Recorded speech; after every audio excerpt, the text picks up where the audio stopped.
But wait, there's more.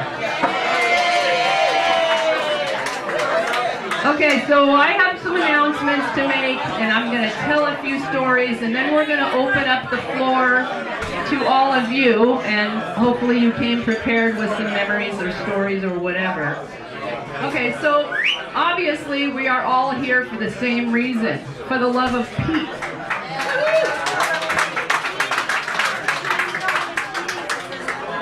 I have some thank yous here. We want to thank Gerri, Frasier, and Jen Higdon, the Buccaneer owners,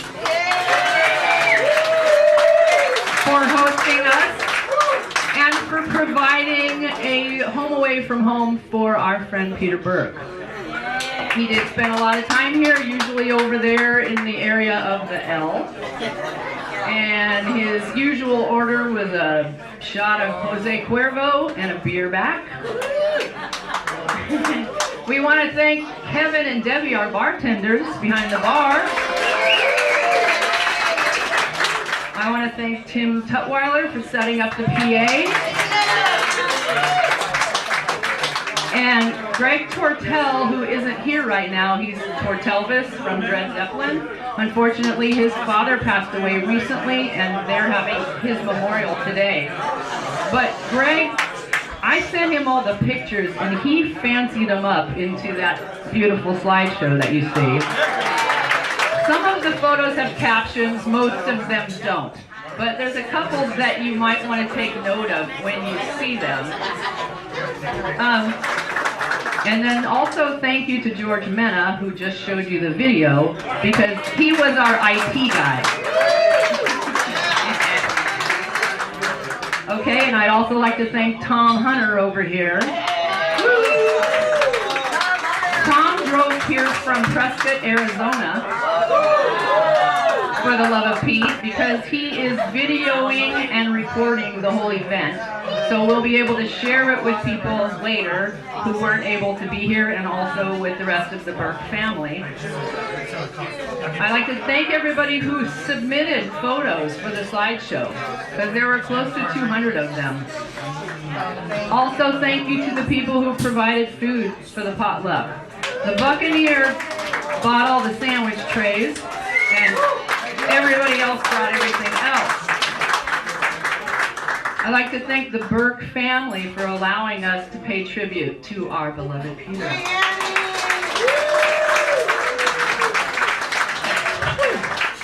And Annie Burke, his little sister, is here. And she will speak in a moment.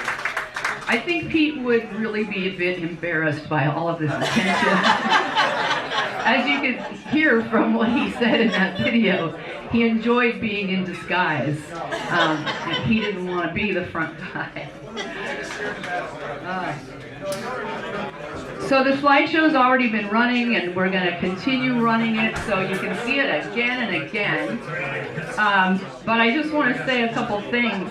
After I get done talking, you'll be sick of me, and then we're going to ask people to come up here and just identify yourself and maybe tell us your relationship to Peter when you begin speaking.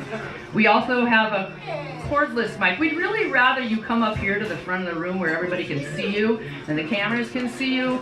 But if you're horribly shy, after that we have a cordless mic we can bring to you where you are if you'd prefer to speak from where you are. And you can tell a story or recite a poem. You can do a blessing. You can do an imitation of Pete. Do a blessing. Annie told me recently that their father was raised Catholic, but they were raised like wolves.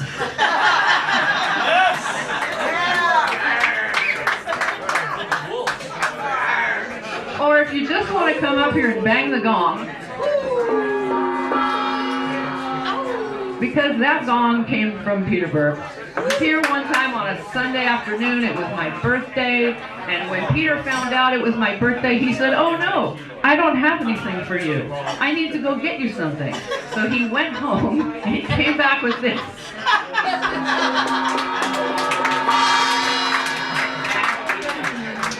So I use it at appropriate times when the Dodgers hit a grand slam or, you know, something of that nature. Okay, I need to drink something. Shortly after Peter passed away, his sister Annie was here in town. She lives way up at the top of California. And I was showing her some of the photos on my phone that I had already collected or that I had. And I had all these pictures of Peter behind the drums at all these different places. And she said, "Oh, I'm so glad you have all these pictures of him drumming. The family doesn't have any pictures of him drumming." I said, "What? I could come up with 100 pictures of him drumming." So that was pretty funny. But she said, very proudly, she said, "But my brother, he was never late, he never missed a gig, and I made a little bit of a face."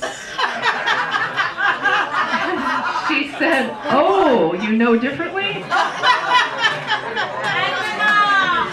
So there's one picture where Peter's standing next to his vehicle and the back of the vehicle is open and his drum set is a complete shambles. Well, that was a Sunday at Cafe 322 when he was playing with Steve Argis' group, and it was my job to call him on the phone if he wasn't there by a certain time, which was frequently. So I had to call him and say, "Pete, get up here." And he probably played a gig the night before, Saturday night, and maybe in Ventura or Venice or wherever, but it was a 1 o'clock gig, Pete. Come on, get up. So there is one shot where it says, because he pulled up and flipped open the back and he said, "I'm not late, am I?" So you'll see that one. Tell him how he was supposed to be there every Sunday anyway. Yeah. With Mercy. Yeah, every Sunday. Right. It was either with Vargas's band or with Mercy's band. Every Sunday, Pete. Same time, same place, same back channel. Yeah. Okay, so then you'll see a picture that says the Christmas Hams. And this was in 2008, and Bill Coburn, who was the president of the Sierra Madre Chamber of Commerce that year, or for a few years, Bill, Bill. He said, "Do you think you can get some people to sing Christmas carols in Kirsten Court when we do the Santa's Village thing?" And I said, "Yeah, I think I can do that." So I gathered up all my musician pals, and you'll see the group shot there. They're all in my dining room, and they would come over and rehearse at my house. And Peter just has the biggest smile on his face because he just loved it. And you know, he wasn't the lead singer. Sometimes he didn't have a microphone at all, most of the time. But he really had a good voice. But I gotta tell you about that night. It was, you might not all agree with my politics, but it was November 2008. I was in my bedroom watching the election returns come in with tears of joy streaming down my face because Obama was winning, and they were in my dining room singing "Joy to the World." It was surreal. Oh, I don't know, did we just see this Sky Saxon? Picture of Freddie. Oh, okay, so there's a picture you'll see that says Sky Saxon, the Seeds. Sky Saxon. I played with him right here. Pushing Too Hard. Their one big hit, Pushing Too Hard. Well, they played here. They played here in 2007 or 8. I was going to leave that part out, but we were in the smoking section out in the parking lot with Sky Saxon, and he made us stand around and hold hands. Do you remember that? Okay, he made us all hold hands, and Peter was holding my hand, and Sky Saxon, he made us all look up at the sky, and he was spewing all this gibberish about the cosmos as if he was some sort of expert. And Peter couldn't contain himself. He was laughing so hard he was shaking, and he couldn't look up. I mean, he couldn't make eye contact with anybody. You know, he didn't have the heart to tell Sky Saxon that his dad is a rocket scientist. But yeah, it was pretty good. All right, so Peter, I don't know if Peter ever had very many day jobs, but I know of one. Okay. It didn't last. It didn't last very. No, Music Plus. Okay. Plus. Patty and Clayton Moreland and I worked at Music Plus down here in Hastings Ranch, and Clayton wanted a, okay, I thought so. Excuse me, Peter wanted a part-time job. We were like, yeah, I'm sure we could talk to the manager and get you a part-time job. Rick Sloan was the manager.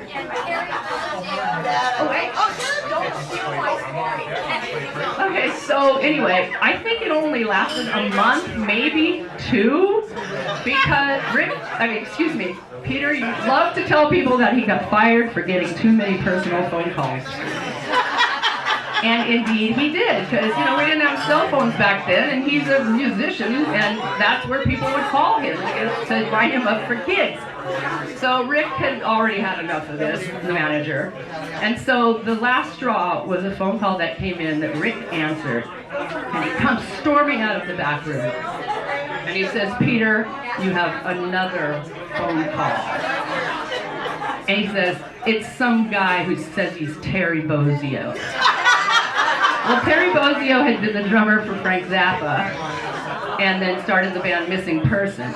And so Pete goes to the phone and takes the phone call, and he comes back out, and indeed it was Terry Bozzio. And I think Rick, he was so red in the face, he was so pissed off, he was so embarrassed, because he was a huge Frank Zappa fan. And he did not know he was speaking to Terry Bozzio, and he was probably extremely rude to him, right? But Peter got fired. That was it.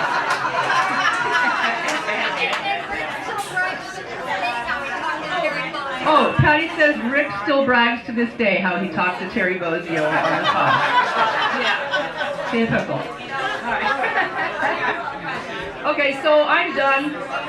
We are now going to hear from some other people, and first up, I'm going to call up Pete's sister, Annie Burke.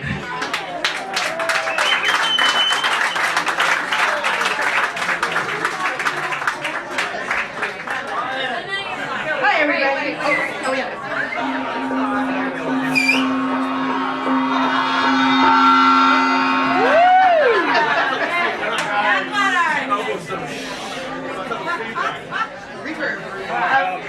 So, whoa. It's okay, Annie, go. Okay, thank you. First of all, I want to thank Sue, Behrens, and Jen, and the Buck for putting up these wonderful tributes to Pete.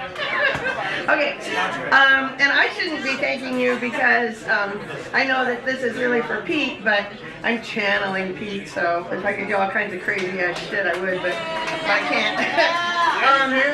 Well, I could try, but I haven't had enough to drink yet, so. Anyway, also, I have 2 things that I wanted to tell all of you, his family here at the Buck. The first thing was, and I'm sorry, I got laryngitis, but the first thing was that until this happened, until we lost Pete, and we used, Pete and I used to say we were twins, even though he's 3 years older than me. And then later he used to say that I was 3 years older than him. For some reason he thought I was smarter than him, but I don't think so.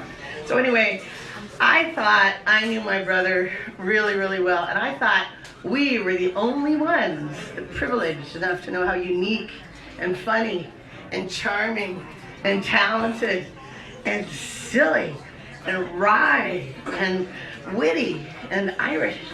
I thought we were the only ones. Stupid me, I know most of you, I know you. But I realized that this is going to make me choke up that you guys actually knew him a lot better than we did. And you loved and appreciated all of those things about him. And he loved and appreciated all of those things about all of you. And the first indication that we had, to be perfectly honest, I mean, I grew up with this guy, of how popular he was, or famous, or well-known, was before we even had a chance to tell the rest of our extended family that he was gone. There were Facebook postings for all of these tributes. And one of them was at the Colorado Street Bridge, and one was at the Old Town Pub. And then Sue, we started talking about this one. And I was just I'll be honest, I was blown away. Because we were thinking, oh, we'll have a little something at the house. You know, we'll have a few people over. So I asked Rick Jumon, so Rick, who can be on the guest list? And he goes, well, it kind of depends on who you want to piss off for the rest of your life. You know, everybody has to be on the guest list. And I said, well, I can't rent the Rose Bowl. You know? So that's a long way of going around saying that Pete loved you all so much, and he made his life better. And I think he made all of our lives better. And then the last little thing I was going to say, oh wait, before I say the second thing and then I'll be done. There's a book over there that's compiled with pictures, many similar to these. Thank you, Sue and Tort and everybody else who worked on that. This is such a tremendous project. We so appreciate it. I found a bunch of pictures too. And in that book, I want it to be a scrapbook where you guys can all contribute. There's a lot of artists, poets, musicians, writers. There's people here who want to express themselves differently than just, you know, I'm so sad, Pete. You know, cartoons. I know there's a lot of cartoons here. And in that book, next to the book, there's markers, crayons, watercolors, there's construction paper, sketch paper. Just go at it. Have fun. It's going to be at our house. It's near Madre. You're all welcome to come by. Not all at once, but one at a time. and add to it. You got pictures. It's an ongoing. It's a scrapbook. So then the last thing I was going to say, the second thing, but then I made the scrapbook, was I was thinking about Pete, and for me personally, the best thing about him that I could think of was whenever he was gigging, and I used to roadie for him when I was about 15, and that was really fun. Whenever he was playing, no matter what band or where he was, and he'd be in the middle just tearing it up. And one of us, it could be any one of us in his family, would walk in, you know, or his friends, you guys all know this, I know I share this with a lot of people. You walk in, you know, and he's just tearing it up. And you look up, first thing you do is right twirl, left twirl, and then you smile, and you just felt like $1,000,000. And you just felt like the queen of the world, or the king. And for that, I love it. So that's it, thank you.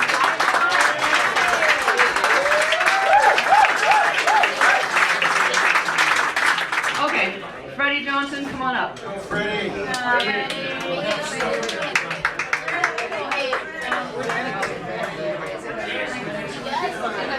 Thank you very much, Freddie. How y'all doing? I wanted to give Annie a big hug. Time to go. Get over here. Freddie, you made it! Oh my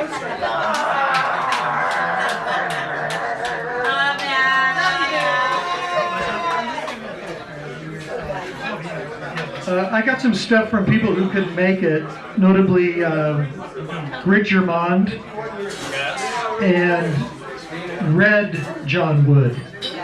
Not Black John Wood, but Red John Wood. Everybody know what I'm talking about when I say? Okay. Not silver, John Wood. Well, how's the weather in Huntington Beach? Well, okay, this is from John Wood, Red John Wood, who unfortunately couldn't make it today, but he sent me this. And it's called Baby Lizards. How many of y'all took a swim up in Moss Lake? Peter's Pool, Moss Lake? No? Sometimes it'd be green, sometimes it'd be alive. We jumped in anyway. Okay, here we go. Baby Lizards. Drove up Olivera Lane, parked in the cul-de-sac. Nobody was home, or so I thought. It was hot as hell. Went swimming in the old pool. Saved a bunch of baby lizards, clinging to the water's edge. Then Peter walked out of the house and waded into the pool. I said, "I'm saving baby lizards." He began to help me. We found one that didn't respond. It was deceased. Peter gently took it and popped it in his mouth, chewed it up, and swallowed it. We laughed until we cried. From John Wood with love.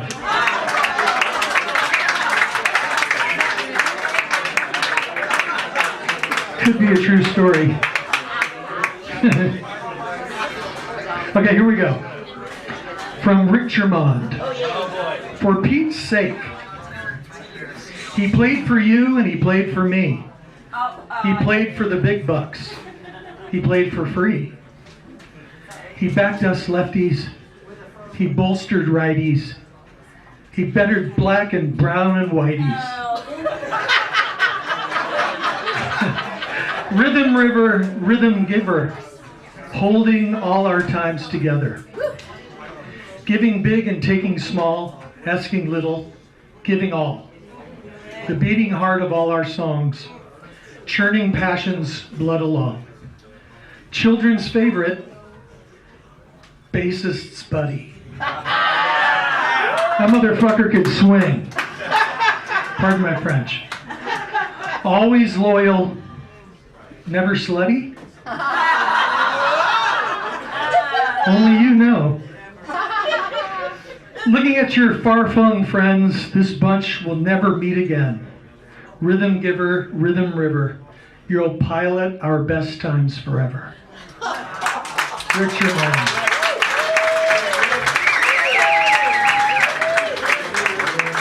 I woke up this morning, I just flew in from Utah, got about 4 hours sleep, and I woke up and made some kick-ass Trader Joe's coffee and a smoothie with a lot of fiber in it because I'm 65. Anybody relate? Nothing like a good poop, I say. So I wrote this. It's called History Repeated. Okay, here we go. It was 1976, September at Pasadena City College. Anybody relate? I walked into my first jazz improv class. I was 18 years old. The great, esteemed Bobby Bradford was teaching. I sat down next to the drum set and plugged in my P bass. I looked over. Thank you. I looked over my right shoulder and there he was. A fresh-faced little dude with an infectious smile and the air of a leprechaun. I introduced myself and he did the same. And that was it. We did some hard swinging that grateful day. And if any of you are musicians or bass players, he was left-handed and right-footed. So he fucking played differently than anybody I know. You know, there's Lenny White and there's all those guys, but Pete, with that left hand, man, he swung like you couldn't believe. It was the beginning of a 47-year friendship. We then both worked as paid rhythm sections down at USC School of Music for the great Paul LaRose. Sight reading music composed by talented young guitarists. We were still learning about music, theory, composition, performance. These were formative times. Discipline, musicianship. We were beginning to be functioning professional musical artists. It was all fun and games after that. We worked together a lot. I'd call him for gigs. He'd recommended me for bands. We'd end up on the bandstand together. Dude, hey, dude. I didn't know you played with these guys. I don't. Well, I don't either. All right. Back in the 80s, he helped me get the esteemed Snotty Scotty gig. And we both worked with Mercy as well, a lot, at places like the Valley Hunt Club and Gorky's downtown. But I had a lot of fun with him, with Snotty Scotty, and he taught me a lot. In the 90s, Joe Ramsey called me. I was playing with Dred Zeppelin, and Joe called me and said, "Hey man, Bruce Fernandez just quit." You know, I'm like, fuck. We're out of Fernandez's. There's no more. We used them both. What do we do? I need a percussionist. And I went, well, I know a guy. He plays drums, he plays congas, you know. He's funny. He'd be great in a wig. And a G-string with a halter top and a hula skirt. In downtown Chicago. So next thing I know, there was Pete. Pete and I were touring with Dred Zeppelin, the East Coast, South, Canada, all over the place. When Rob Rio needed a full-time drummer, I said, well, I know a guy. So we called Sweet Beat Pete the master beater. And we worked together for over 10 years with that band. And man, he made it. He made that band swing. So on and so on. He would grace my birthday parties with his always entertaining presence. He'd end up in the corner of my house with a bunch of people like holding court. Like King Richard. Telling those weird Peter Burke jokes. Oh no! Nobody can understand. That nobody got. I came up with a term for it. It's called anti-jokes. They're so not funny that they're funny. And I would never give up any chance to go up to the Burke's house for any sort of gathering there. The famed Party Palace on Olivera Lane. Or an invite from Pete to drop by after the gig and take a swim at midnight. On a hot summer night. Bam. And he'd always be there with a nice chest. A couple of gold beers. God bless him. As we all know, he had a heart of gold, a soul of true love, and a glowing presence on this earth that will never be duplicated in my mind. Can I get an amen? Amen! Praise him! He was generous, compassionate, funny, serious, wacky, talented, quirky, compassionate, and never had a bad thing to say about anyone or anything. He was a rare jewel, a one of a kind, and I was so very lucky to have grown up to manhood with him. Pete seemed like a shy, diminutive, and rather impish little guy when I first met him, but he had that smile. And he was growing a mustache. She was like, I want to be like him when I grow up. And he was 19.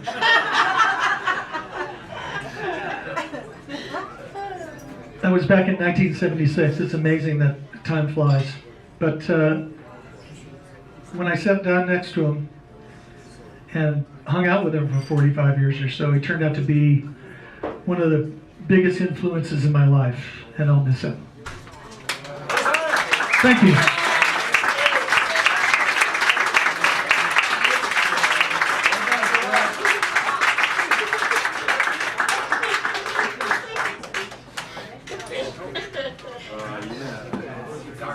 Hi everybody, I'm Tom Behrens. I don't have any notes, but I have a few things to say. Feel free. well done, Freddie. Feel free to gong me at any time. I've been thinking about Peter. I've been thinking about the Burke family. First of all, Peter was a product of the Burke family. What a happy place that home was, right? Could they even lock it up if they wanted to? I don't think they could lock it up. They were always welcome, whether anybody was home or not home. To the house, if you walked in there, they were eating. Hey, come on, when you're hungry, come and eat. It's like, and you know what? And Peter loved his family. He loved his sisters. I can't believe how, oh, Margie's coming to town. Oh, Susie's coming. They're so excited to see all you, And some things were already said I want to expound on. But I was remembering when I first met Peter Burke. I think I was in the 10th or 11th grade. And I had a good friend named Scott Rowe, and I think Dana, his sister's here. Dana, are you still here? Dana's here. So we used to hang out at the Rowe's house, and we used to jam. Her parents were cool, let us put our instruments in the den, and we'd jam. And, me and Scott were playing music with some other guys. And I went over there one day, and there was this guy, this kid with no shirt with this black drum set, and I'm like, who's that guy? Oh, that's my friend Peter Burke. And Peter kind of sheepishly comes up with that big smile and, shakes my hand. And who knew that 60, 50, 67-year-olds we'd be friends? So, Peter and I have shared the stage many times. We've followed each other into a lot of the same bands, He was actually in the Hankies before I was, and then when I couldn't make a gig, he would be the guy that stepped in for me. Whenever we had a parade, he would be part of the drum corps with the Hankies, with our drum corps Pierre, when we were in Sir Madre with Gavin and that drum corps, and then whenever the Hankies would play on the bridge or a park or a big stage, Peter would bring his drums and a backyard. Well, I'm thinking of the time we both played drums together, and then I started playing bass, and then I got to do a lot of gigs with Peter when he's on the drums, you know, and people would say, why do you play bass? I go, so I can do gigs with Peter Burke, right? Peter was always the nice guy. He was always the guy that said, hey man, do you want to sit in? Hey, do you want to jam? And I was not the so nice guy. I attested his niceness, and he never said anything bad about anybody, ever, ever. And I remember with him and I told this story before, that I was with some guys, and we were maybe bashing some people and talking about this, we didn't like this, didn't like that. And Peter's just there listening, not saying anything. And then it goes on for a while, and I go, Peter, you know what? You never say anything bad about anybody. I said, I dare you. Say something bad, just one thing about somebody. And he's just kind of squirming. And I go, come on, just do it. And he goes, all right, you're an asshole. Serves you right, right? All right, yeah. There is that one time he said something bad about somebody. Right here. I think that's about it. I'm sure he was right. Who knew? Yeah. Anyway, he's a dear friend. I just, you know, it's sad to think of all the times we shared the stage and played music and everything. And I think that's all I have to say. I'll think of more stuff. Next, please.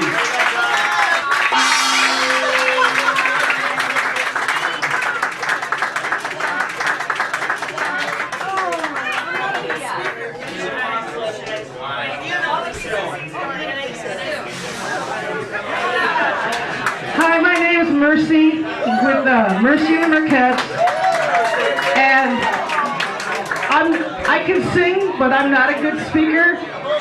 But I wanted to say some stuff because my story goes along back with Freddie's day there at the Bobby Bradford class. In 1976, I was at PCC, and don't do that, Clayton. And I snuck into the jazz band group with Bobby Bradford.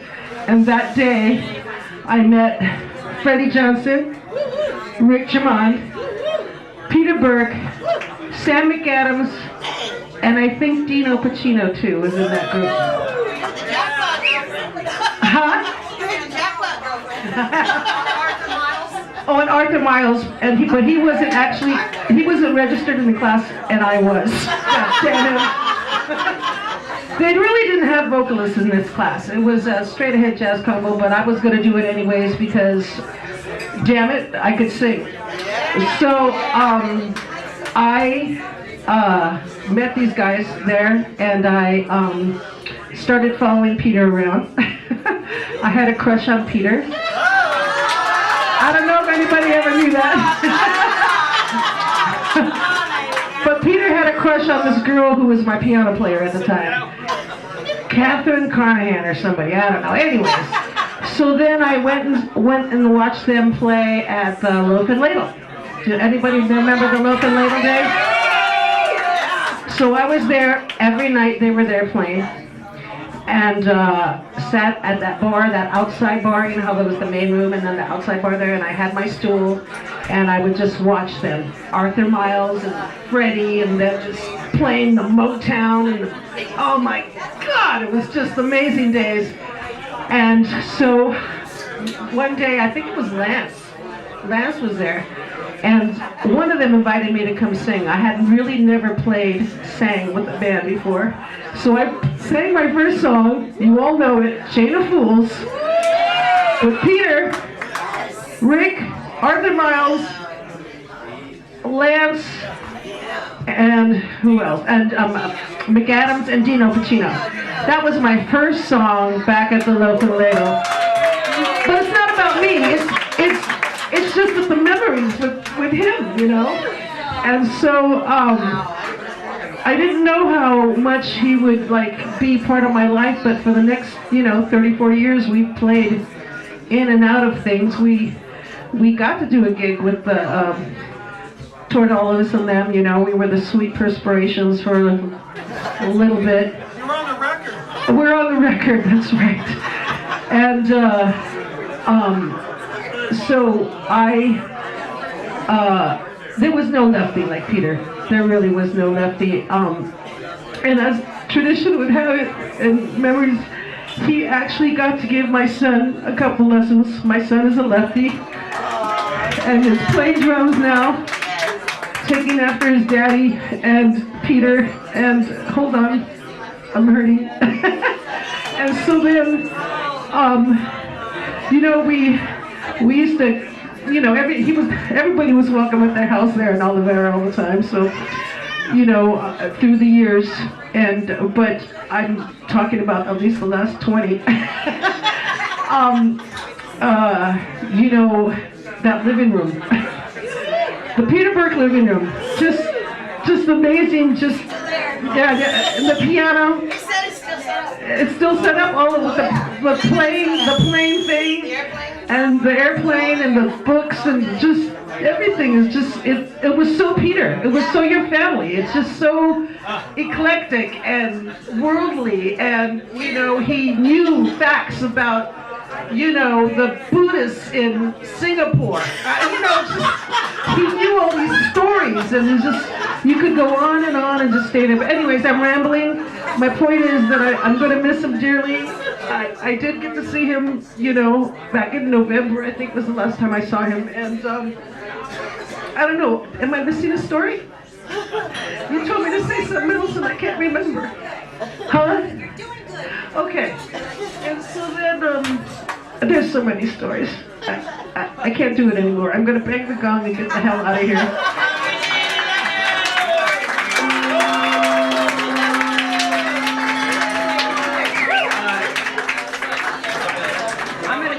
All right, here you go. Let's see if I can get through this. My name's Tim Tutwiler, and I was a usual gang of idiot with Peter. I also played in Dilemma. I played in, I don't know, me and Jenner had a band. I don't know what it is. Piggybacking off of what Emcee was saying in that lovely living room there. Anyway, one night, Freddie Johnson and I don't know, all these Robberio on piano, and his mother was playing recorder. And it was going around the room, and everybody was getting their little solo, and Peter was just standing there, you know, he was like, he's doing that thing, you know, just doing that. Pretty good. So he grabs a balloon, and starts going,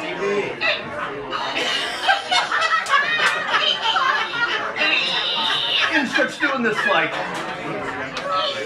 and it took, like, I mean, anybody that does a solo, you know, you gotta have peak dynamics and peaks and valleys, take you on a little journey, you know. And it has to be like one of the best solos I've ever heard. I mean, Jeff Beck or whoever, you know, fuck those guys, you know.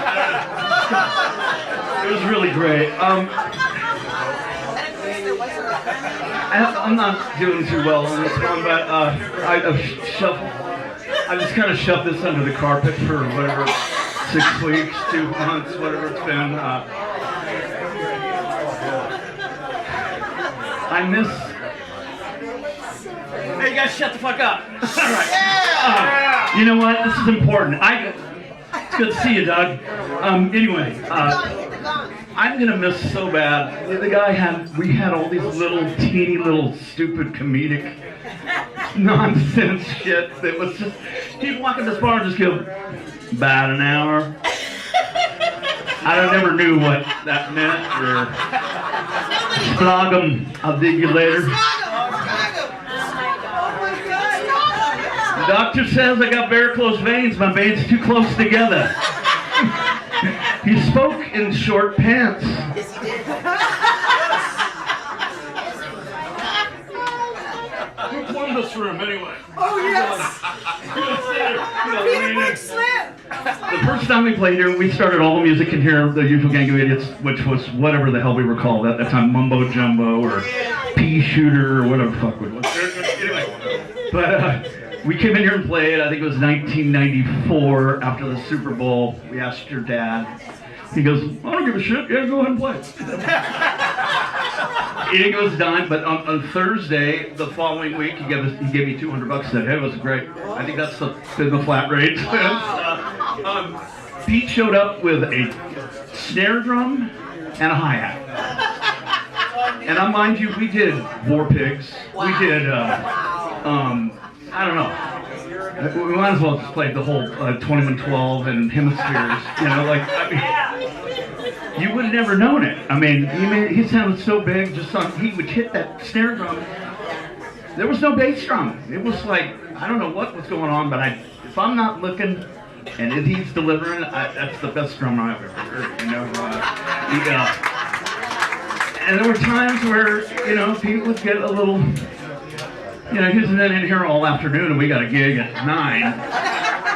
And you're going, well, this might be interesting. Every single time, whenever now he did get mad, wait, let me tell you this. If you pissed him off, he would speed up and you go, and it was like he would explode. And he'd get up and just go.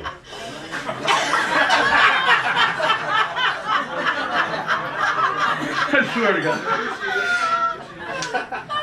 Somebody referred to this over at the pub the other day. He had the best seat in the house. He loved us. He loved to watch whoever he was playing with. He was just, when he had that whole open, he really did. It was just like, he was playing off of you. I don't know. He could take a can of nails and make it sound good. Downbeats at 9. Where's Pete? I don't know. He disappeared. I don't know. We had all this shit written on the board. Anyway, I'm losing my train of thought here. Well, not really, actually. I don't think any of us are, but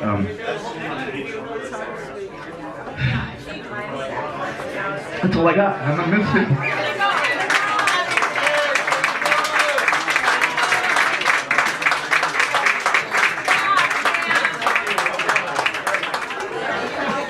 Hello.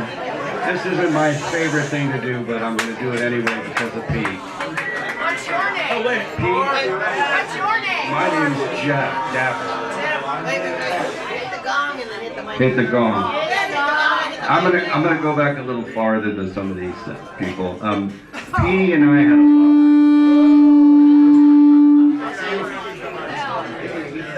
a Not me. I'm not the sound guy.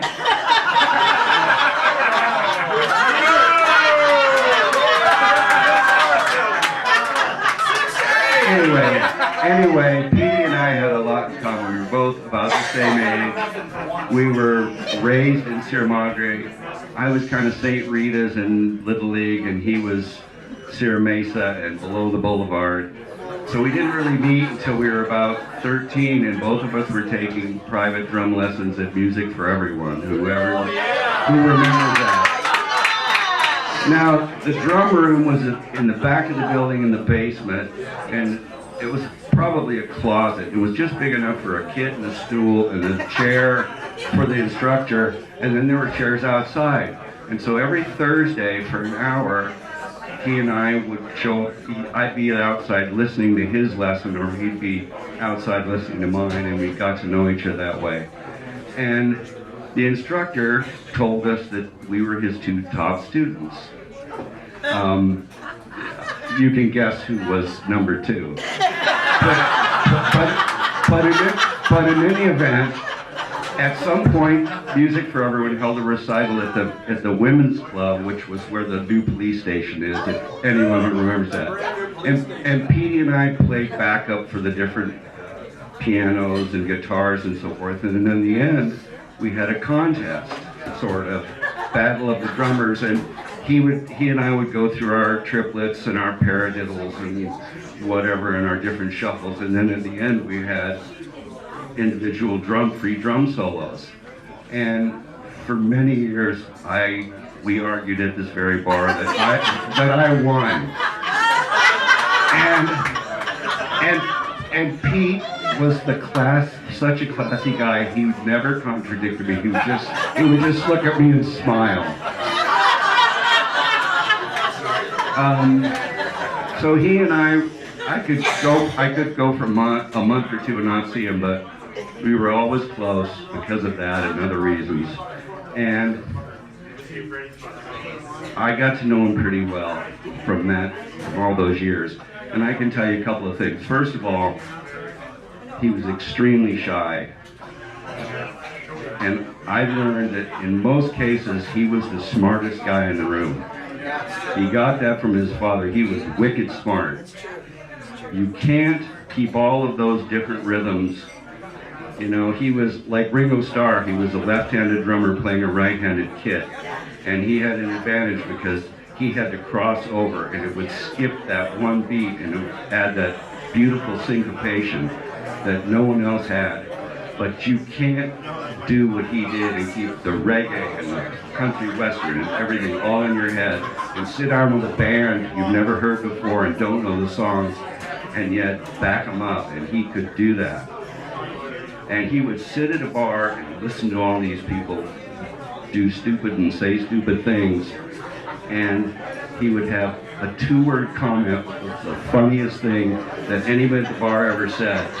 And you had to get it. Yeah. You had to be smart enough to get it. Now I got it about 500, but you had to be smart enough to get his humor because he was, I don't know what his IQ was, but I know it was way up there. But beyond that, but he held it, he hid it, because he didn't want people to know it. He didn't like doing drum solos. He hated it.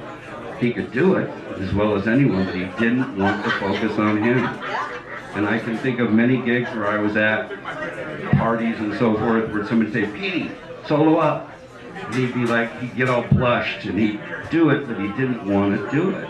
He wanted to be the backup. He wanted to be a side man, and he loved every bit of it.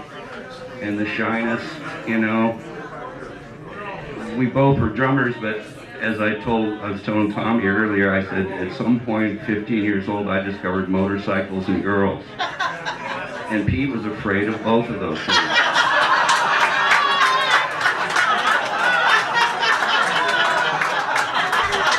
He really was. And so he continued on, and I went off on the wrong fork of the road. But we were always close because of that, and I miss him dearly. And I don't know what town is like without him. And that's all I have to say.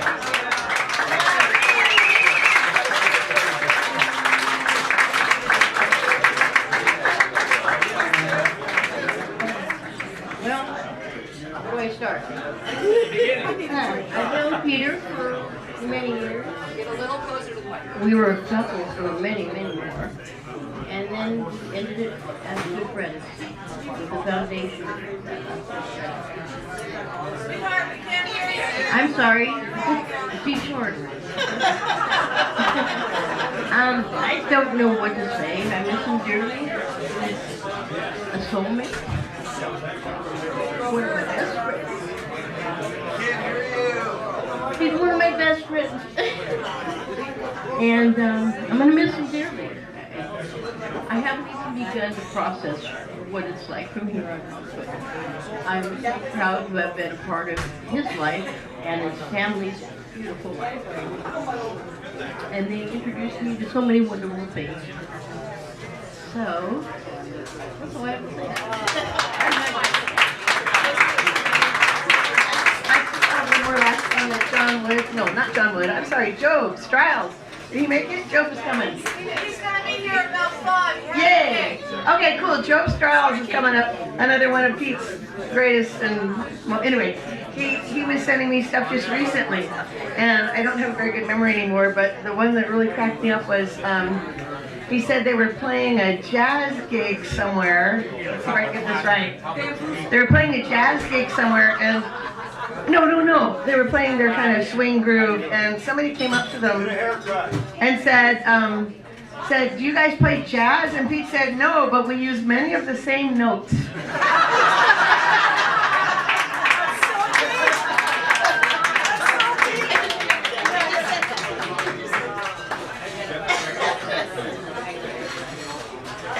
I photographed every band in town at one time or another, and Peter Burke it didn't matter what band he was in, he was always your best friend when you came to the gig. And he would come there, and I don't know how many times he said, "Can I buy you a beer? I want to buy you a beer." And I said, "You bought me 5 beers in the last year." And he was that way. I don't have many jokes about him, but I like to say that his drumming is, I like to use the word tasty. He was a tasty drummer. He could play with a Tibetan Buddhist band in 13/6 time, and he'd catch every beat. But he'd play with a band, and he'd be playing all night long, and then 2 hours into the band, he'd throw in this little riff that was just incredible. Where did that come from, Peter? He just was an amazing drummer.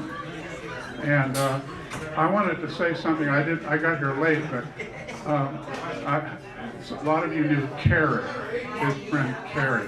And when Gerri came into his life, man, that was it.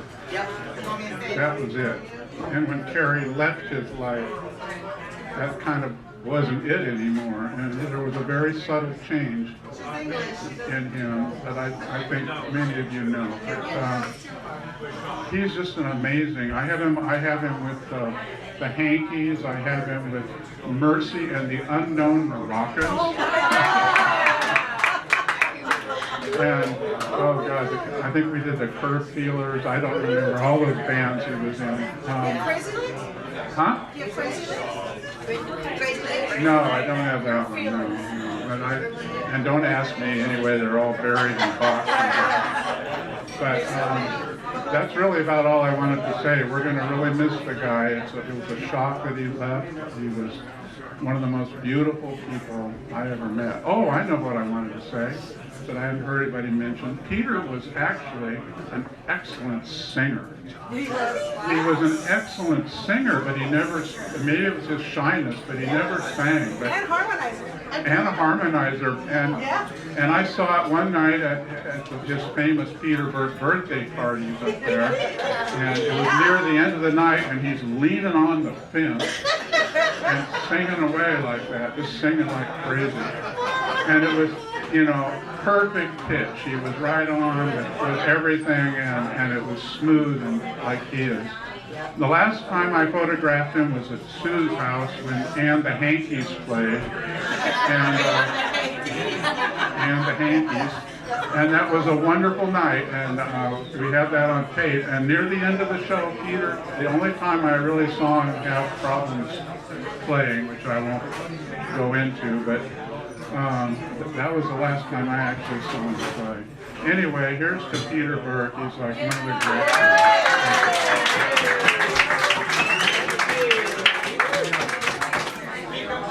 Hey everybody, I'm Rod Erickson. I've known Peter all my life and went to red experience at, elementary school.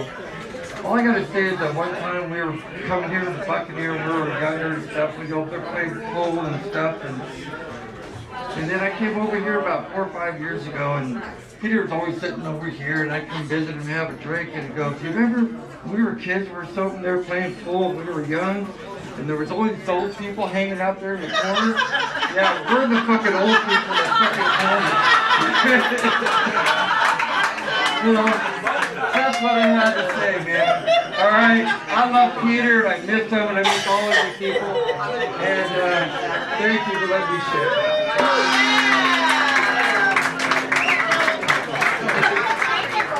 Well, obviously we want to welcome you all today. It's so special. I think I've had goosebumps on my arms this entire time.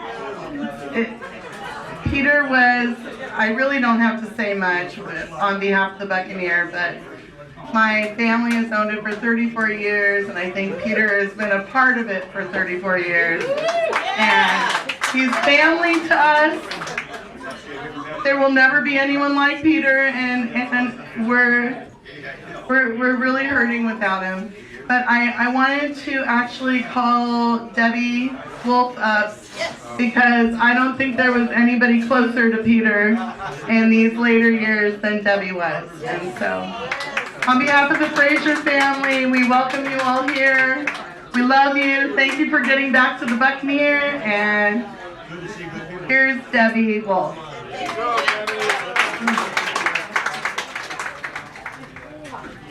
Hi, so when I started working here like 10 years ago, I didn't know anything. So then I got to know people and, they were my customers. Over the years, they became my good friends. And when it was slow in the mornings, me, Peter, and Snotty Scotty would have a lot of pool competitions. And it was so fun because I really got to know both of them. And then when we left Scotty, that was really hard. But he was my friend, and I told him a lot of things about me, and he shared a lot. I mean, it's hard. It's hard. Like every day I come in here, he's not here. You expect to see those people coming through the doors. We've lost so many people lately. It's horrible. It's what happens. The older we get, the more we do. But he was a great guy, and I will miss him dearly.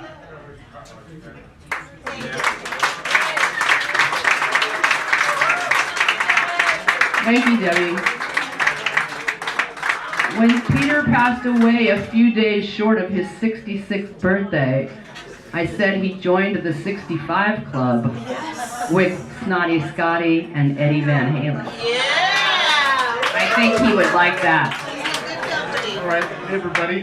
My name's Jenner, and I knew Peter for a long time. What bonded us together was music, and I always loved talking about music with Peter because he would just, I always ask him about the shows, and what was so funny is he was always on speed dial on the phone. There'd be somebody that would be calling him to play, and I used to love talking to him, and he was such a great talker. And I'd ask him about everything. I play bass, and I'd say, what did the bass player have, and how many sets did you do, and I really appreciated that. And he was such a good talker. I remember he'd always tell me these great stories about when he'd be on the road with Tort, and just crazy stuff. And he's a little bit older than me, but what's cool is to see all the people that he's played with through the years. I really appreciate that. I finally got a chance to play with him for like 5 years in Ocho-X.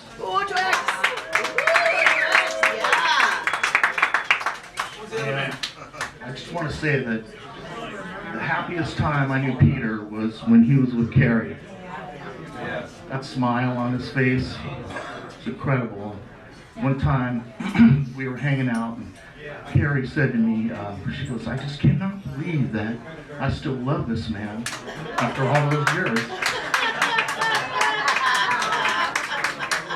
And we used to have so much fun. We'd go over to Pete's, and Darren and I would take on Pete and Gerri, playing ping pong, and it was so fun, and I know that Freddie talked about the pool, and Peter said to me one time years ago, he said, you can come over anytime you want and go swimming.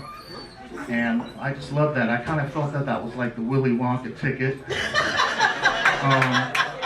And I'm really kind of quiet, and I would go in the pool, and Pete would come out sometimes, and I'd say, Pete, man, there's a lizard over there, and he really would get excited about it. And we tried to save the little, Freddie was talking about the little baby lizards. And we just had the greatest time.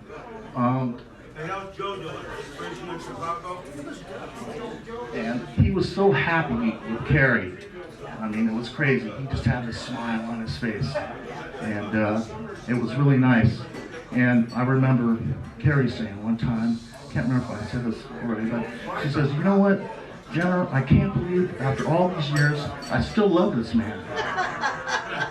And we used to have so much fun together, and I worried about Pete a lot when Gerri passed. I worried about him, and we were hanging out and everything, and it took me a long time to actually tell him that. But when I did tell him, he had that smile, and he used to have this like little skip in his walk. He was so happy with Gerri, so I just kind of wanted to mention that. I love her and Peter. It was great.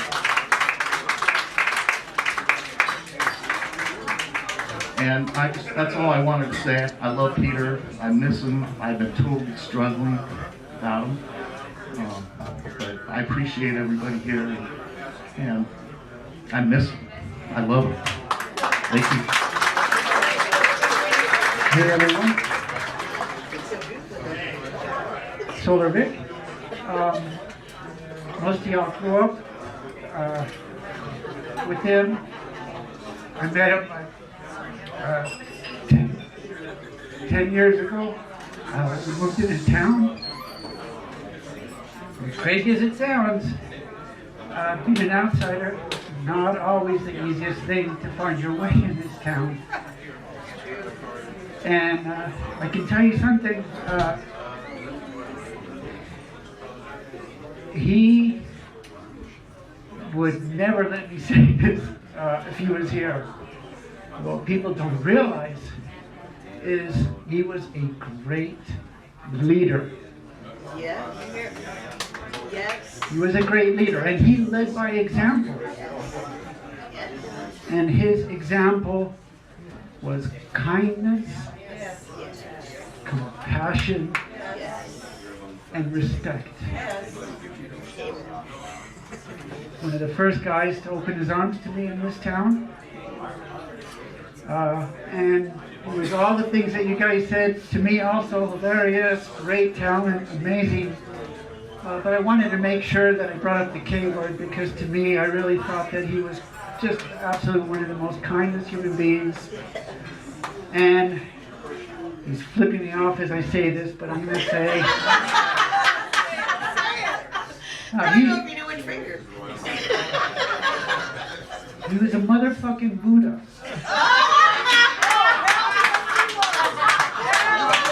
He really was. He was the epitome of kindness. He had never had anything bad to say about anybody. He led by example, and I absolutely salute him. What is a Buddha? Hi, I'm Susie. I'm Peter's soulmate. No. Yes. I love him with all my heart. Honest to God. Bring in that thing. I want to say that many years ago I was sick. I had cancer, and Peter had a party for me and raised money without even telling anybody. He just did it on a QT. So sweet, so humble, and so full of love for me. And he's been my dear friend for many, many years. And I am going to miss him in my world. And I talk to him every day. And that's all I have to say. It's awesome.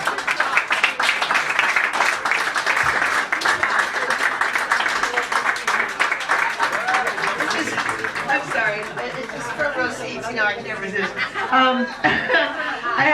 You guys are bringing up so much that Gerri, of course, Gerri was just, I wish I brought the poem that my middle sister wrote for her when she passed, because it was so appropriate. It was, you know, about butterflies and hummingbirds and sparkling eyes and all that kind of stuff. But anyway, I knew that Pete and Gerri were well met when the first time I met her, she was in our courtyard at our house. And all she said was, she goes, Peter and his bugs. What's up with that? And I was like, she gets him. I just thought of something. So, you know, Peter loved his sisters, but, you know, he also loved you, Susie, because when he went, oh, Susie, he talked about Susie. I go, Susie Piscatello or Susie Burke? I didn't know what he loved them both, right? And you have a, here's a funny story. Yeah. There's a painting that you made that's at the Burke living room. Yes, yes. And Mr. Burke was captivated by it. Yes. Yeah? And Peter told us one time, oh yeah, Susie's coming over to get Dad a haircut. And Dad said, okay, and we're going to talk about that painting. That's it. My dad was also captivated by Susie. My dad, like Pete, always appreciates a beautiful woman. There's a lot of you here, so you all know. It's the Irish thing, you know, they're kind of handsome themselves. Okay, so Sue, thank you, Sue, found the Gerri poem that my sister Margie wrote. And in that book over there, there's some other poems. The very first one is a Shakespeare quote that my older sister Susie had been thinking about when Pete died. Pete, it's gonna be a little somber here for a minute. He died twice. He died once in my sister's arms, Susie's, on February 17th, his first collapse. We had no idea that he was going down at the rate that he was going down. And I'm not going to elaborate because it'll really make this a bummer. But it has to do with poetry and Shakespeare and stars and why we're all here. And again, Job Striles said the most beautiful thing the other day. We were talking or maybe texting, and I had put the book together. And the picture on the front of the book is of Pete pretty recently. And I said, Craig Pickering had sent it to me, and Susie Piscatello had taken it after Pete's last haircut, or most recent haircut. And I found this picture. At first I looked at it, I thought, damn, he needs a shave, man. And I went, and he looks kind of old and grizzled, and it's like, that's not my Pete. And then I looked at his eyes, and I just thought, those eyes, man, those Irish eyes are smiling. And I know that's a cliche, but they were. And also, Susie, the person who took that picture, he adored, because he's looking right at you, and he knows. And I just, anyway, this is supposed to be about Gerri, but there's all these beautiful women in here that he loved. So this is hard.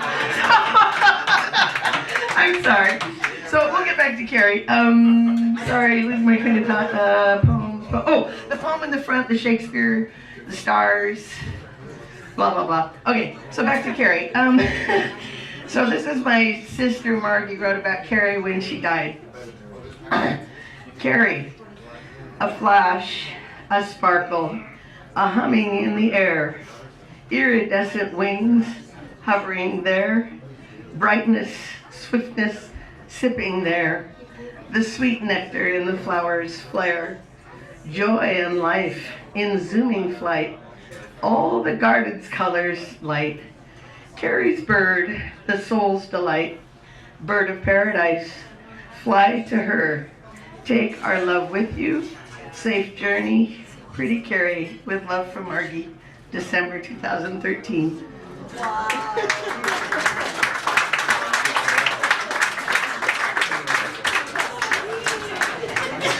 Annie, that was beautiful. And you know what? Gerri was like a daughter to me. I gave her work. I helped her out. She was wonderful. But you know what? Peter and I had the best conversations. He'd come into the store like every 3 days. Hey, how's it going? Geez, everything going okay? I love you. I love you. Bringing you in. And it was so awesome. But you know what? I'm really going to miss his smile. He is true. And everybody in here, the memories that they have are all the same. Because that's who Peter was. He was so genuine, and he was so true to his heart, true to himself. And it was so awesome when we'd be at the house. Mom still alive, playing the piano, Peter on the phone. Oh my God, it was so awesome.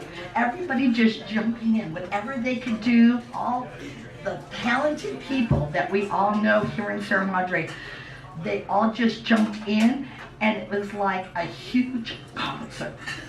And it was beautiful. And you know what? He's so loved. He's still going to be loved. And eventually, we will all see him up there, and he's going to have the biggest smile and his giggle, his laughter, and we're just going to end his embrace.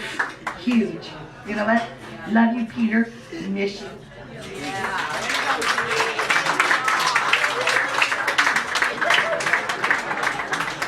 So, sorry, big voice. So I didn't know Peter a fraction as much as you all have, but I did get a chance to get to know him here at the Buck. I'm very new to Sierra Madre, so listening to all of the wonderful stories of those who grew up here and being family, it's really wonderful to hear. I've only been in Sierra Madre for 6 years. But as a fellow musician, we had a couple of conversations, and they say you get to know a person as much with the people that love him and the people who speak about him as with the person himself. And today, as much as I got to know Peter here at the Buck, I really got to know Peter because of all of you and all of the things that you've said about him. And I just want to say that the few times that we got a chance to meet, the few times that we got a chance to talk, he was an amazing guy. And I know you know that much more than I do, but I wanted to express someone who hasn't been here as long as you have, someone who hasn't lived with him and experienced him as long as you have, but someone who has been just as affected in the short time that I got to know the man. So that is my little piece with this wonderful musician, this wonderful person who gave so much. And what struck me is that he never had a harsh thing to say, except for the asshole. There you go. Just wanted to say, no, it's just remembering all the things that he said. And yeah, he was a tremendous person, and I just wanted to give my small comment to this man who had an amazing life. My name is Daniel. Daniel. Hello, everybody. My name's Lonnie. Peter Burke was my dear friend for so many years. The first time I saw Peter Burke was I didn't know him, and my family used to live down on Bonita, down below here. And one Saturday, I walked up to the park. It was a Saturday morning, I think it was, or maybe 12 o'clock or so. And walked up to Memorial Park up there, and Peter Burke was playing the drums with the band, and I believe it was Crazy Legs.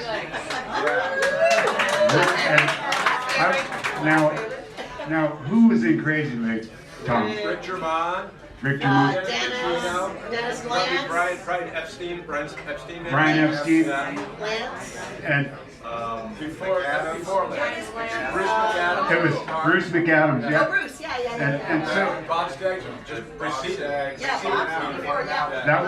that was really early on. They were a great band. And they were a great band. And so I walked up there and I listened to this music. I saw this band playing, and I said, "Wow!" They were doing a Allman Brothers cover, I believe, and I was just captivated. And I thought I was a little kid. And in my mind, I was a little kid. And I'm looking at these grown-ups playing this music. And little did I know that Peter Burke was only a year or two older than me. So I said, wow, that's what I want to do. So then years went by and we grew up together. I knew Pete, but we weren't really friends. I was younger. I was a little bit younger, and back then in those days, you know, you're like a little kid, and these guys are all adults, even though you're only a year or two apart. So little did I know that later on in my life, I would be playing with Peter Burke. I lost my drummer in the original HOX. He wanted to move on. He moved on and had a good career, Justin Smith. And so we needed a drummer. So I went up to Pete and I said, "Hey Pete, you want to play?" And he would always just brush me. "Oh well, I can't, Lonnie, I can't, you know. But you know, maybe next time, let me know. You want to rehearse, Pete?" Yeah, I'm busy. I'm sorry, Lonnie. You know, for a whole year this went on, and then finally I got smart and I booked a gig. And then I said, Pete, I booked a gig. You want to play? He said, sure. You want to rehearse? So that's all I needed to do. I didn't know that. But so Peter Burke joined Ocho-X, and he was the drummer for 20 plus years. He was, I'll never forget, every Thursday we would rehearse down in Echo Park at my bass player's garage. $100,000 worth of recording equipment in this garage. And I would call Peter every Thursday and I'd say, Pete, we got a rehearsal. He goes, okay, Lonnie, I'll meet you at the Buck. So we would meet at the Buck and drive down to Echo Park and have our rehearsal. He loved the band, he loved Oscar, he loved Gil, and we all loved Pete, of course. We had a great time. And I'll never forget, after every rehearsal, Pete drove me, of course, and then he would drive back. But on the way back, we would go to this place called Tacos Mexico down on Prospect, I believe. And Pete would order the hottest thing out of with the hottest stuff, and we would be sitting there eating, and Pete was just dripping with sweat, just so happy and so jazzed from playing music and eating this great food that he loved. And he was always so happy, and I'll never forget that. He was the greatest person that I knew, and like all of you have said before, he had a heart of gold. He would never say anything harsh or mean about anyone, which is unique, because that's the only person that I know that never did that. So I was really shocked and very, very sad to hear about Pete's passing, because I had come in here and inquired about Pete, and everybody said, oh yeah, we saw Pete yesterday, he looks great. And then I got the email 2 days later, he passed away. So I'm heartbroken. I'm heartbroken still. I will be for a long time. But it's good to know that Pete was so loved, and all you people, it makes my heart happy and full for Pete. And God bless you, Pete.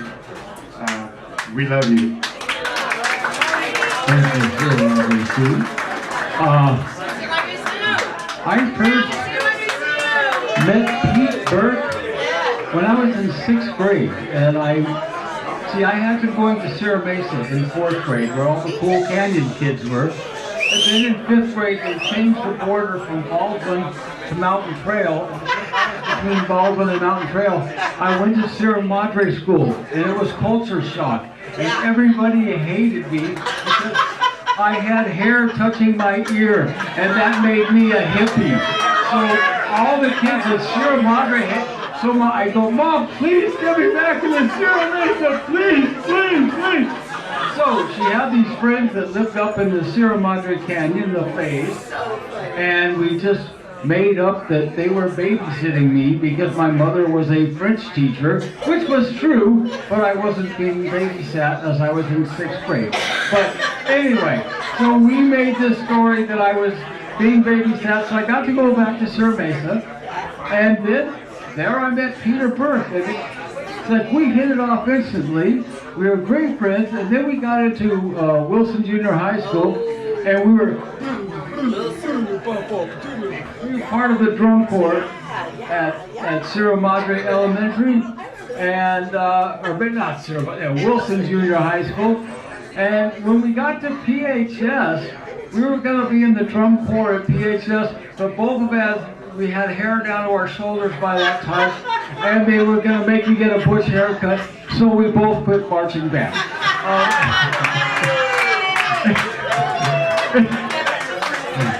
Anyway, another weird thing about Pete, someone else was talking about how he, the weirdest sense of humor you ever heard. Now, I still remember this joke he told me in 9th grade, one of many endless jokes.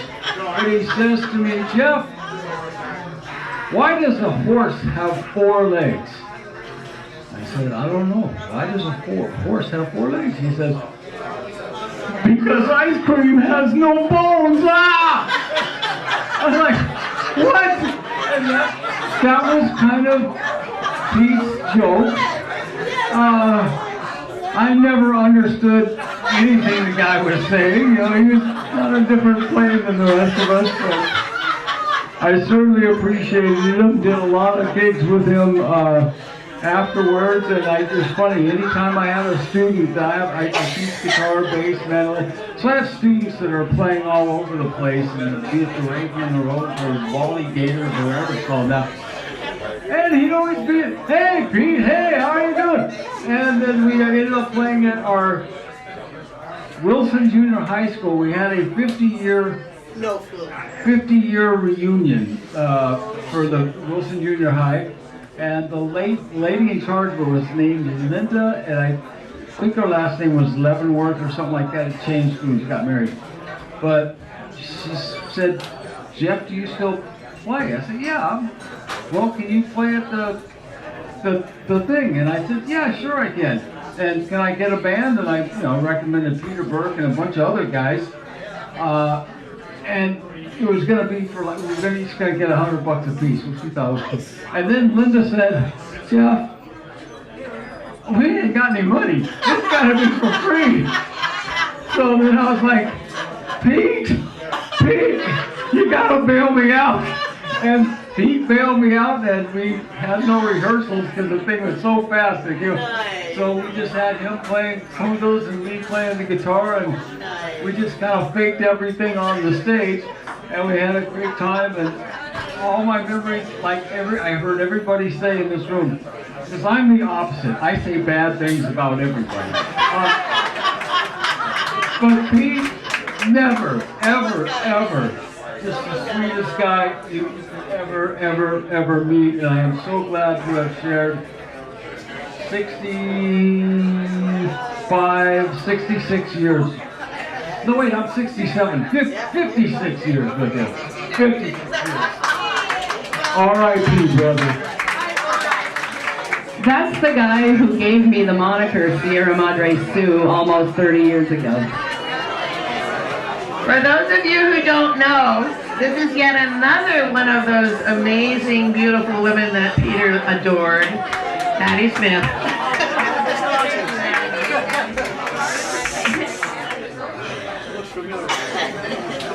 My memories of my friend Peter Burke go way back, and we grow up, we go our own ways, but I've been lucky to remain friends with Peter, my friend Peter Burke, and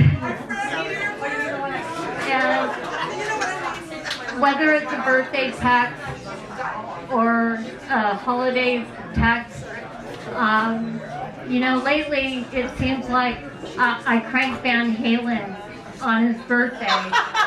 And so every June 11th, I will drive in my car and crank a bootleg of Van Halen and think of him.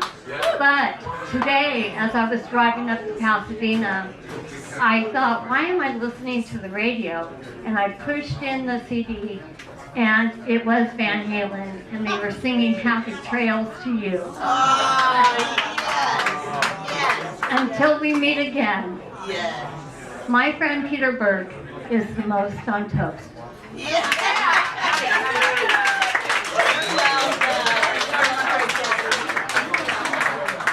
And when she says my friend Peter Burke, it's not a phrase, it's all one word, right, Mercy? My friend Peter Burke, my friend Peter Burke. She never spoke about him without saying, my friend Peter Burke. Okay, if anybody knows this, who recognizes this? I mean, I can't do it as good as Peter Burke did it, because he did it and he looked like, yeah. Yeah, like this. He'd do it at any moment, any time. Usually after 2 in the morning. Because I don't know if you guys know, musicians kind of have another life after 2 a.m. in the morning. We're all playing and singing And then we're packing up our stuff, which is the worst part of being a musician. But then we finally get to celebrate the night we've had with everybody and our friends, right? So we had the secret life from, I'm going to say 2 a.m. to dawn. And Peter Burke was a big part of my after parties because it was also the time when all the different bands, we'd hook up wherever, my house, his house, your house. And it was a lovely time. Just to give you insight into Peter Burke's other life, he was always the life of the party at those after parties. But then he would disappear.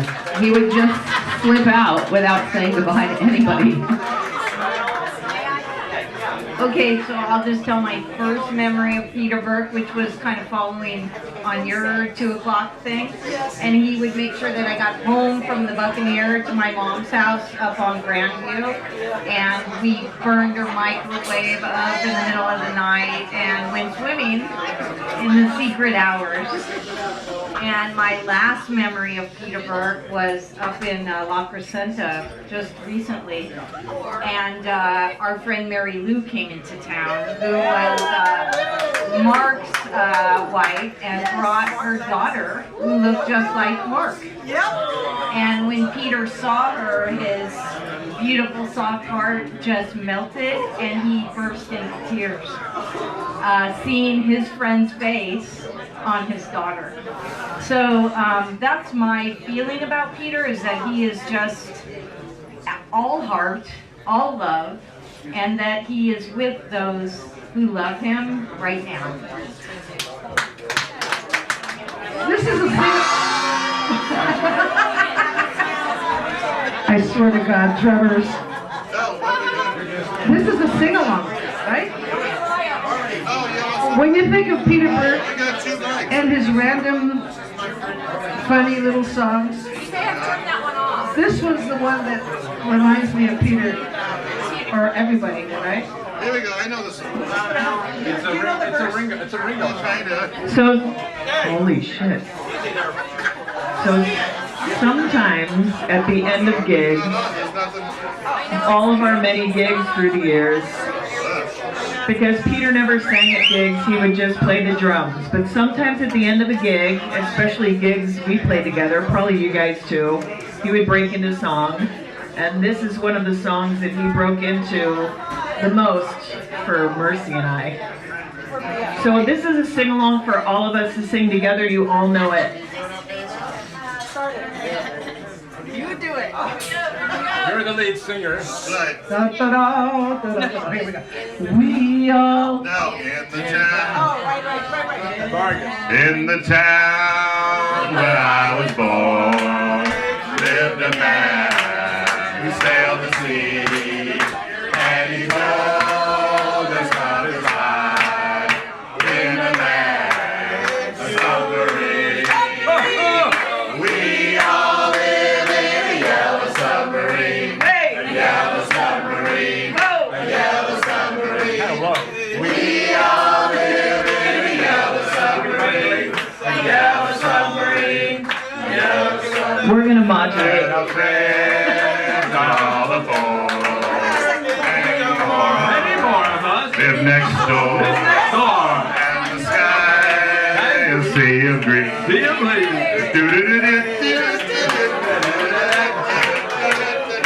We all live in a yellow submarine. A yellow submarine. A yellow submarine.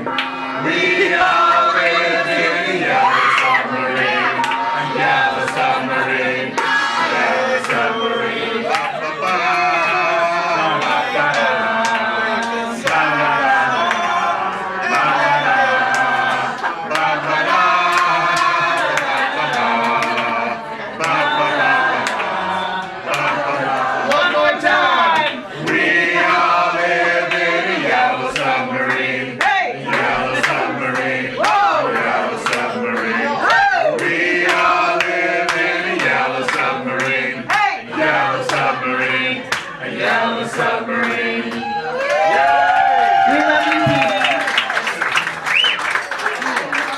Everybody loves Petey.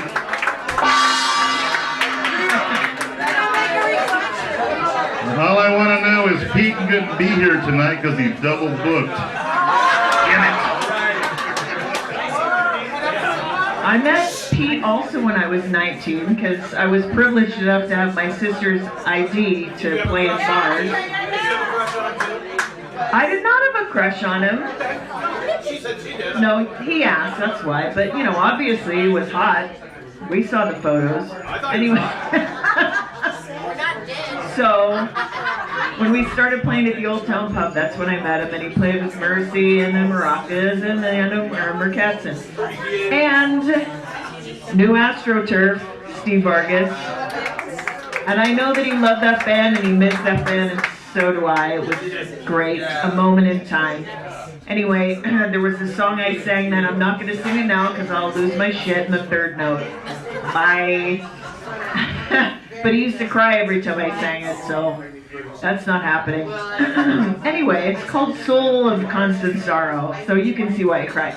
But let's go back. Let's go in the Wayback Machine to a party at Mercy's house on Prescott. I don't know what year it was, but this is a little, beautiful little snapshot.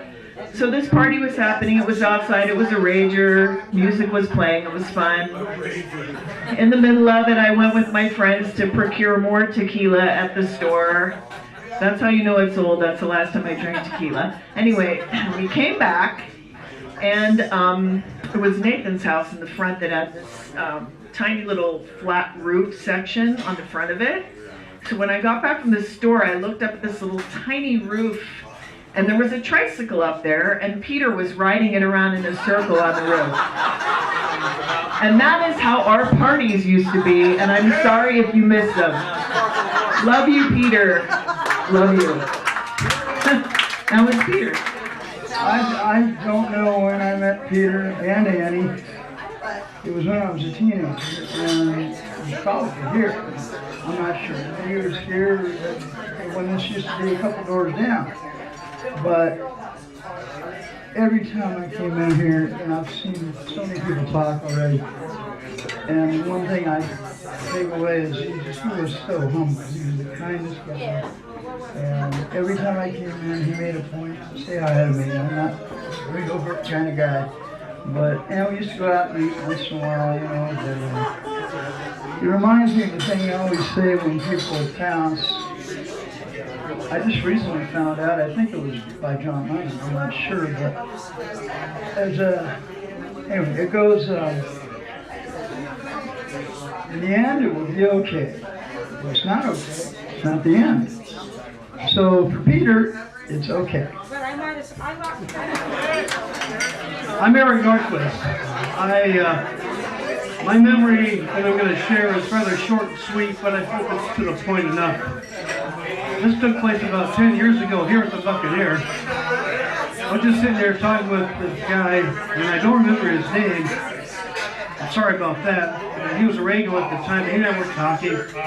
And Pete walks in to the front door, and this guy, he starts ranting and raving on what a great guy Pete is and how much he likes Pete. I can only agree, and I'm sure we can only agree. But Pete was known to sit in the L part. Well, he went and sat at the opposite end. He evidently wasn't in a social mood at that moment. And he just wanted to unwind or something.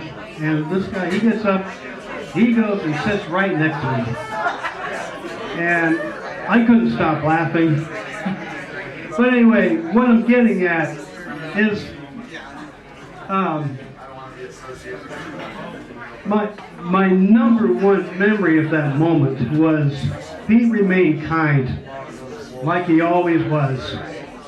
And he just listened to him and talked to him for a few minutes, and that was it. I just have to say Pete obviously was a great drummer, a great musician, and above and beyond all that, a great guy. Just the nicest person to have ever lived. And I'm sure I'm not alone on that one. Thank you.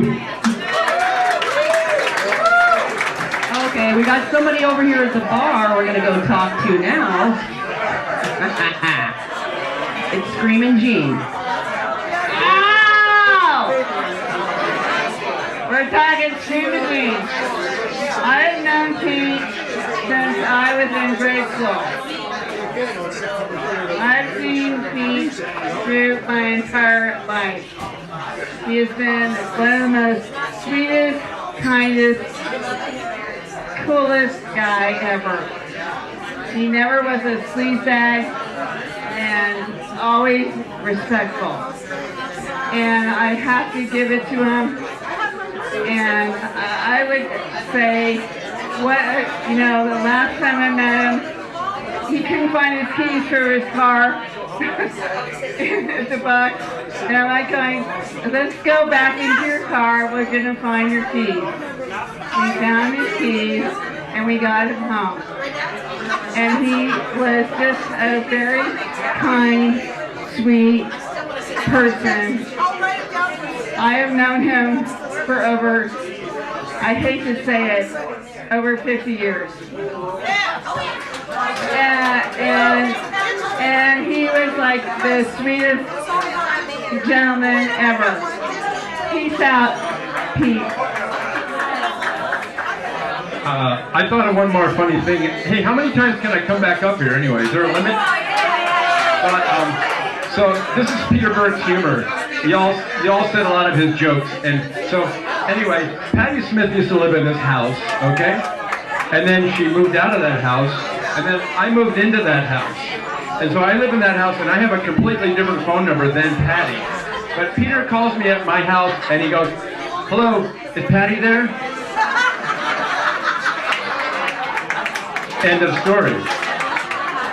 Okay, we just want to take a second to acknowledge our very talented resident artist, Matt Moran. I don't know where he is, maybe he's not.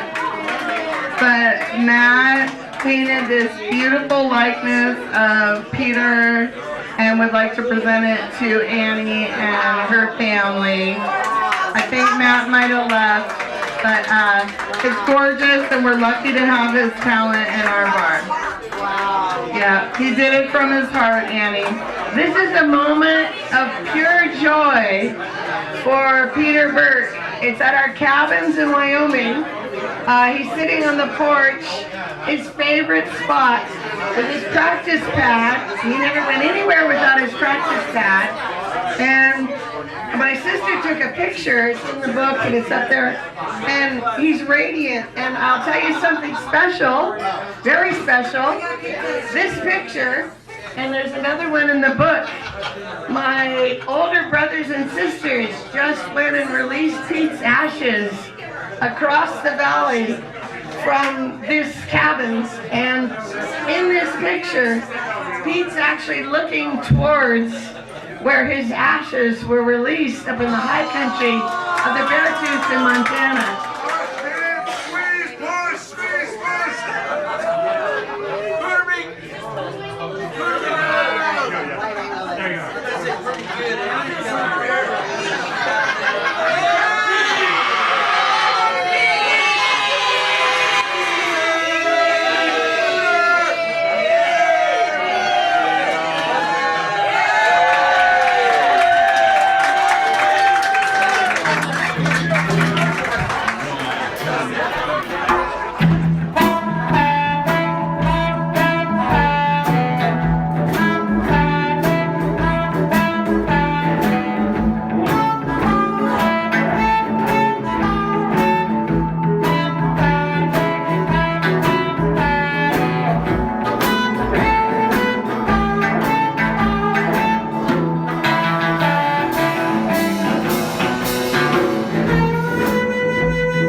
Hehehehe